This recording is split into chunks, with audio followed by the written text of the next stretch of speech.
Yeah, everyone is talking about it, and they wanted me to weigh in as well. Square Enix shares a new policy against the harassment of their employees and executives. What a lot of people don't know is that this is actually a thing happening in Japan right now. Whether it's happening more than usual, so companies are taking note, or it's something that was always happening, but now there's like a new movement to try and crack down on customers. I cannot say. What I do know is that I do talk with Japanese people, and they did tell me that, like, yeah, this is part of our zeitgeist now. There's a lot of harassment going on, and so companies are stepping up.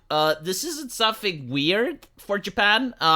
They usually do this with their idol industry, right? So whether it's the VTubers or various idols that do singing and dancing, usually the company that they're under, part of the services that they provide is to actually defend them in the case of online harassment. Now, usually the online harassment isn't what we would consider here in the West. Like, you call someone a poopy head and they're like, oh my goodness, I'm getting harassed, I'm going to lawsuit you. But actual things like doxing, showing up to their house, trying to affect their business, like that's the thing where you may see lawyers getting involved. I don't know, like, if Square Enix in the West is going to behave the same way, or if they even care. But, like, again, this is something that's going on. I noticed that it started with Assassin's Creed. I think, like, that's when a lot of gamers in Japan started becoming more consumer aware. They got really upset with Silent Hill as well. They're basically viewing this as a culture war where America is trying to dominate Japanese culture. And from the perspective of Japanese people, they were BTFOing the Americans, and they're, like, objectively so. Like, they're watching how Americans actually want to invest money in Japanese entertainment rather than Disney, Marvel, or DC. And so, like, they're, okay, we're winning, we're actually providing the product that the market wants. And then all of a sudden you have, like, Visa and MasterCard cracking down. Like for instance, a lot of people will say, well, yeah, but, like, Visa and MasterCard are morally righteous companies that are cracking down on questionable content in manga. Well, funny how that works, right? Like, some Japanese websites that were selling manga all of a sudden aren't able to take Visa and MasterCard. But, like, if you're using Netflix or you're using Sony, well, that's a way to bypass it, you know? Like, literally the same manga, you can't sell it on a Japanese website with Visa and MasterCard. But, like, if you put it on the platform of Sony or on Netflix, all of a sudden it's greenlit. And of course, like, these other platforms come with various terms of service, and they use censorship and they crack down. So, like, people from Japan are noticing this, and so they're becoming more active, if you will. And when people get upset, when people get annoyed, when you get activism, yeah, sure, like, certain developers might be treated as collateral. I'm not supporting this in any way. I'm just saying what's happening. Like, I'm describing the phenomenon. And when it comes to Square Enix, yeah, they're, like, a lot of people are viewing them as betraying Japanese culture, as, like, bowing down to the West with an ethics department. Like, they actually hired the person that was measuring Tifa's titties and was making sure that they're not too large, you know, like that type of nonsense. And so Japanese people are upset. And as I mentioned before, it started with Ubisoft. It went even worse when Visa and MasterCard seems to crack down on Japanese entertainment. And now companies are basically saying that they will be taking legal actions against any behavior determined to be harmful or exceed what is socially acceptable. This means that in response to harassment or unreasonable demands, the company will cease to provide its product and services to the offenders. Like, this is something that's interesting, right? Like, what does it mean? Does it mean that if you harass, let's say, a Square Enix employee, they will not sell you the next title? Or does it mean that if you actually bought a game, like, let's say you actually bought Final Fantasy, that they can prevent you from playing that? Because in 2025, most people don't actually own their video games, right? Like, you need to create an account, you need to log in. So, like, will it be a possibility that you spend money on a product and then they just say, no, you're not allowed to use the product anymore? I don't think that's actually enforceable in the European Union.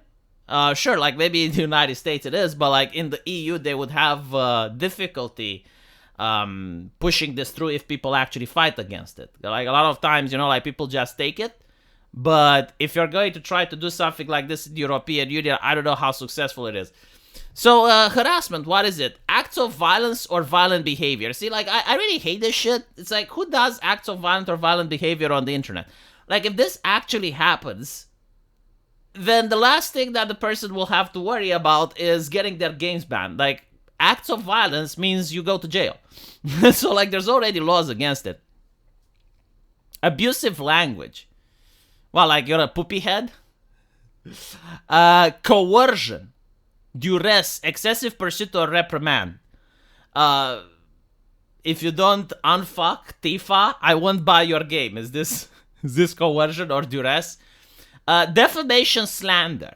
Okay, again, like this, I think is something they copy pasted from the idol industry. Denial of a person's dignities, personal attack, including email, contact form, comment, or posts on the internet. So, like, cancel culture. Like, if you're saying, this community manager insulted me. Here is Square Enix email. Please write to them in a respectful manner. Is this like what is considered unacceptable? Persistent inquiries, repeated visits, trespassing by visiting or staying in an office or related facility without permission. Yeah, again, I genuinely think that this is not something that the lawyers tailored specifically for Square Enix. I think that they got this from the idol industry and they just copy pasted it. So what you're seeing here, like a lot of people are criticizing it, and it should be criticized, of course. But again, I just think that they did the bare minimum. Like they just paid the lawyer to get like one of those boilerplate type of contracts, and like, here you go, use this, and that was that. Unreasonable demands for changes or exchange of product or unreasonable requests for monetary compensation. Unreasonable demands. Yeah, like none of this makes sense, to be honest. It's like, what type of person will go to a developer on Twitter that works at Square Enix and ask for monetary compensation? Unreasonable demands for responses or apologies, including face-to-face responses or requests for an apology from an employee in a specific job position. How? No. Like, hold on a little bit. You're telling me that if I go on Twitter and I find out who is a member of your ethics department and I say that you should apologize for the size of Tifa's tits, what, you're going to sick your lawyers at me? Like, for what? Like, what exactly have I done wrong? You're going to lose that lawsuit, just so you know. Like, you're going to file an international lawsuit just because someone tells the developer to apologize for them, yeah. Again, like, some of these things make sense, but other of the things don't, which, again, leads me to believe that they don't really care about it as much. Like, they just got a legal team to draft, like, the bare minimum, and they went with it. But all in all, yeah, I think this is due to the culture change that's happening in Japan. It's not something akin to the West, but since Square Enix is a Japanese company, they may just, well, expand this to all their branches. I don't think they have to worry about gamers not insulting their staff. Like, we're way beyond that. Like, we're neo-reactionaries, if we will. You know, like, we already did it. Like, we're past. Now they have to be worried about gamers being indifferent, right? Like, you will beg gamers to harass your staff because gamers right now just don't want to buy your product. Like, they are just flat out not interested. And the sad thing is that gamers can stay disinterested longer than you can stay solvent. And so, yeah, what can I say? Good luck with whatever it is they're doing. I'm not interested in buying any future Square Enix projects. I got my Path of Exile 2. I got my Marvel Avengers. Got my Nikkei. And that's pretty much it. You know, I don't like buying stuff from companies that are warning the customer. It's like, you best behave. It's like, I'm sorry, I can't behave, and since I know I'm a cheeky little shit, I'm going to go to someone else that's going to tolerate me, and in exchange, they're going to get my cash. Let me know what you guys think, though, and as usual, I'll see you in the comment section. Take care.